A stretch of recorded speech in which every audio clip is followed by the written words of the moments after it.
नमस्कार, मैं हूं दिव्या राजपूत और आप देख रहे हैं north lines Jammu. JNK public service commission, जो कि हमेशा से ही चर्चा में रहा है, वो आज दोबारा Jammu and Kashmir high court के सवालों के घेरों में फंस गया है। 10 साल पुराने state civil services selection process को लेके जेएनके हाई कोर्ट ने जेकेपीएससी पर सवाल खड़े किए हैं। पिटिशनर जहूर अहमद बट का कहना है कि 2009-10 के रिक्रूटमेंट प्रोसेस में जो कैंडिडेट्स इंटरव्यू के लिए शॉर्टलिस्ट हुए थे, वो या तो कमीशन के मेंबर्स के साथ क्लोज रिलेशंस में थे या उस टाइम जो सीनियर ऑफिसर्स स्टेट में सर्व कर रहे थे उनके साथ क्लोज रिलेशंस में थे।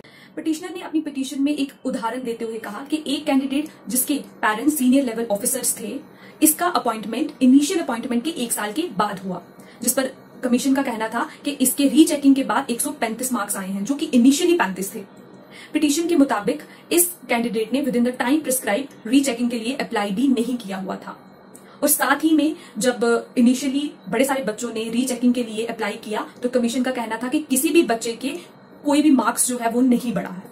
इस नेपोटिज्म और इरेगुलरिटीज की एलिगेशंस का संज्ञान लेते हुए जस्टिस राजेश पिंडल और जस्टिस रजनीश ओसवाल के डिवीजन बेंच ने सिलेक्शन प्रोसेस के सभी रिकॉर्ड्स के लिए समन भेज दिया है और इस रिकॉर्ड को कोर्ट में प्रोड्यूस करने के लिए 1 वीक का टाइम भी दिया गया है। और अगर इस 1 हफ्ते में ये डॉक्यूमेंट्स प्रोड्यूस नहीं किए गए तो वीडियो कॉन्फ्रेंसिंग के थ्रू कमीशन के सेक्रेटरी को कोर्ट में अपीयर होना पड़े।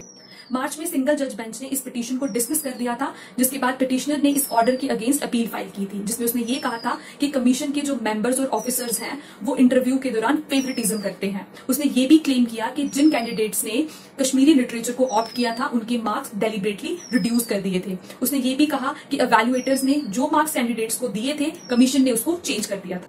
कमीशन ने इसका रिस्पॉन्स देते हुए ये स्टेटमेंट दिया कि जिस दिन उन कैंडिडेट्स का इंटरव्यू था जो कि कमीशन के मेंबर्स के साथ क्लोज रिलेशंस में थे, उस दिन उन मेंबर्स ने अपने आप को इंटरव्यू प्रोसेस से बाहर कर दिया। अब देखना ये है कि हाई कोर्ट इस मामले में क्या डिसीजन लेता है। तो ये थी हमारी आज की एक खास खबर। बाकी जानकारी के लिए आप हमारी वेबसाइट पर जा सकते हैं www.northlines.com। आप हमें फेसबुक, इंस्टा पे भी लाइक शेयर कर सकते हैं। Thank you.